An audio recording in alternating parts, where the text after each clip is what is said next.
పెరుగుతలేదా? ఈయన నమ్మి కట్టిన దానికి మాఫీ కాలే కానీ మిత్తి పెరుగుతుంది. అయినా నాకు తెలియక అడుగుతా, ఎందుకు కట్టాలి? కట్టుడు ఎందుకు? నువ్వు చేస్తానన్న 2 లక్షల రూపాయలు సీదా రైతుల అకౌంట్లలో జమ చేయి. దానికి నువ్వు మీద కట్టుడు ఎందుకు? ఏం అవసరం? ఏ నిబంధన నీకు అడ్డం వచ్చింది? ఎందుకు రైతుల్ని కట్టుమని అడుగుతున్నావో నేను అడుగుతా ఉన్నా. అవసరం లేదు. నీవు చేయచేతగాక ఎవరికన్నా కట్టుడు లేట్ అయితే ఎగవేదామని చెప్పి మోసం చేయడం కోసం కట్టుడు దుకాణం పెట్టావు. ఇలా రైతులు కట్టవలసిన అవసరమేంది? నువ్వు ఇచ్చిన మాట ప్రకారంగా 2 లక్షల రూపాయలు రైతుల ఖాతాలు జమ చేయి. ఆ రోజు ఏం చెప్పిండే? కేసీఆర్ మాఫీ చేసిండు, మళ్ళా ఉరుకుర్రి, బ్యాంకులలో లైన్లు కట్టుర్రి, జల్లి అప్పులు తెచ్చుకోర్రి, నేను రానే 9 తారీఖు మాఫీ చేస్తా అన్నాడు. నమ్మితే ఏమైంది? వెనకటి కూడా నమ్మి నాన్న వస్తే పుచ్చులైందట.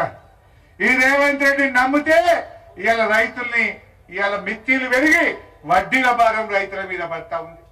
రైతుల్ని మోసం చేసిండు. ఏ ఒక్క హామీ అమలు చేయలే. కానీ అదే మన కేసీఆర్ ఎన్నికల్లో ఓట్లప్పుడు చెప్పలే, మేనిఫెస్టోలో పెట్టలే, ఎలక్షన్ ఉపన్యాసాల్లో చెప్పలే. కానీ రైతుకు అవసరం అనుకుంటే ఎకరానికి 10,000 రూపాయల రైతు బంధించి చూపించిండు కేసీఆర్. ఓట్ల కోసం చెప్పిండా కేసీఆర్? ఎలక్షన్ మేనిఫెస్టోలో పెట్టిండా కేసీఆర్?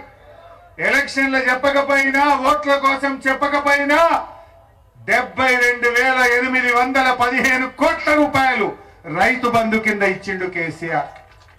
కరోనా వస్తే ఆమ్దాన్ లేదు, ఆదాయం తగ్గింది, లాక్డౌన్ పెడితే మొత్తం దుకాన్లు బంధు, ఎక్కడో అక్కడ ఇళ్లలోనే ఉన్నాం. కరోనా వచ్చినా లాక్డౌన్ పెట్టినా కేసీఆర్ గారు రైతు బంధు ఆపినాడే. నాట్లు పడక ముందే, వాన చినుకులు పడంగానే టింగున మీ ఫోన్లు మోగినాయి, రైతు బంధు డబ్బులు మీ అకౌంట్లలో పడ్డాయి. ఇప్పుడు ఎందుకు పడాయి రేవంత్ రెడ్డి అని నేను అడుగుతా ఉన్నా. డబ్బులు లేవంటాడు. మరి మూసి ప్రక్షాళనకు 1,50,000 కోట్లు యాడికేలు వస్తాయి రేవంత్ రెడ్డి? రైతులకి ఇవ్వమంటేనే రావా? బోనస్ అడిగితే లేవంటావు, రైతు బంధు అడిగితే లేవంటావు, కానీ మూసికి మాత్రం 1,50,000 కోట్లు వస్తుంది అని నేను అడుగుతా ఉన్నా. ఈ రకంగా కేసీఆర్ ఎన్నికల్లో 24 గంటల కరెంట్ ఇస్తా అని హామీ ఇయ్యలే.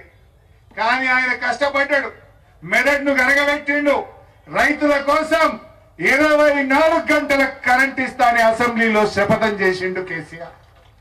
ఆ రోజు నేను, ఈశ్వరన్న, మేమందరం అసెంబ్లీలో ఉన్నాం. కమలాకర్ అన్న, మేమే పరిశాన్ అయినాం. మళ్ళా 6 నెలల్లో నేను రైతులకు కూడా బాయికాడు 24 గంటల కరెంట్ ఇస్తాను కేసీఆర్ అంటే మేం భయపడ్డాం.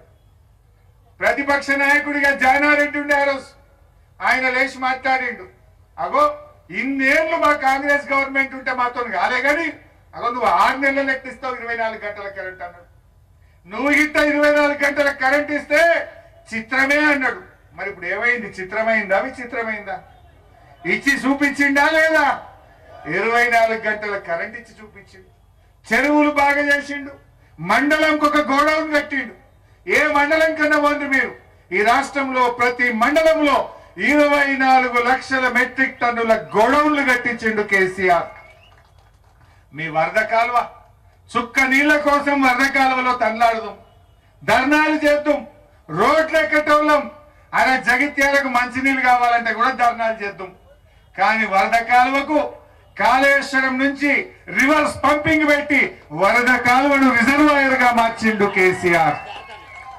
వరద కాలువకు తూములు పెట్టి మీ చెరువులన్నీ నింపి 2 పంటలు పండించిండు కేసీఆర్. రైతు బంధు ఇచ్చిండు, ఎరువులు ఇచ్చిండు, సకాలంలో మరి పంటలు కూడా కొన్నాడు కేసీఆర్. ఇట్లా రైతులకు ఎన్నో మంచి పనులు చేస్తే అందుకే కేసీఆర్ ఏమంటారు?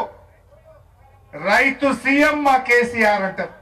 రైతు సీఎం గా ఈ దేశంలో మన కేసీఆర్ పేరుందిండు. మరి రేవంత్ రెడ్డికి ఏం పేరు వచ్చిందే? ఏం పేరు వచ్చింది? బూతుల సీఎం రేవంత్ రెడ్డి. రైతు సీఎం కేసీఆర్ అయితే బూతుల సీఎం గా ఏడాది పాలనలో రేవంత్ రెడ్డి పేరు తెచ్చుకున్నాడు. ఏమన్నా చేసిన పని ఏమైనా ఉండదా బూతులు తప్ప? మా సీనన్న చెప్పినట్టు, మా కమలాకర్ అన్న చెప్పినట్టు నీ కళ్ళ గుడ్లు ఉడవిక్తా, గోటీలాడతా, నీ పేగులు వీక్తా, మెడలేసుకొని తిరుగుతా. నిన్ను చింతపండు వ్యక్తి తొక్కినట్టు దొక్కుతా. గివి తప్ప ఒక్కటన్నా పనికొచ్చే పని చేసిండా? బూతుల సీఎం, రైతుల సీఎం కేసీఆర్ అయితే బూతుల సీఎం రేవంత్ రెడ్డి అయింది. అవునా కాదా? ఇవాళ ఆయన మూసీ మీద మాట్లాడతాడు. మొన్న పాదయాత్ర చేసిండు మూసీ మీద పాదయాత్ర చేసి ఆయన అంటాడు, ఇది ట్రైలరే. నేను చెప్తున్నా, ఇవాళ మా డాక్టర్ సంజయ్ పాదయాత్ర ట్రైలర్ మాత్రమే. రేపు ముంగట్టున్నది 70mm సినిమా. రేవంత్ రెడ్డి జాగ్రత్త అని చెప్పి నేను హెచ్చరిస్తా ఉన్నా. ఇవాళ 25 కిలోమీటర్లతో ట్రైలర్ స్టార్ట్ అయింది. జగిత్యాలంటేనే ఇది పోరాటాల కిల్లా, ఉద్యమాల కిల్లా. ఆనాటి నుంచి నేటి వరకు జగిత్యాలంటే జగిత్యాల జైత్రయాత్ర అందరికీ గుర్తే ఉంటది. ఇవాళ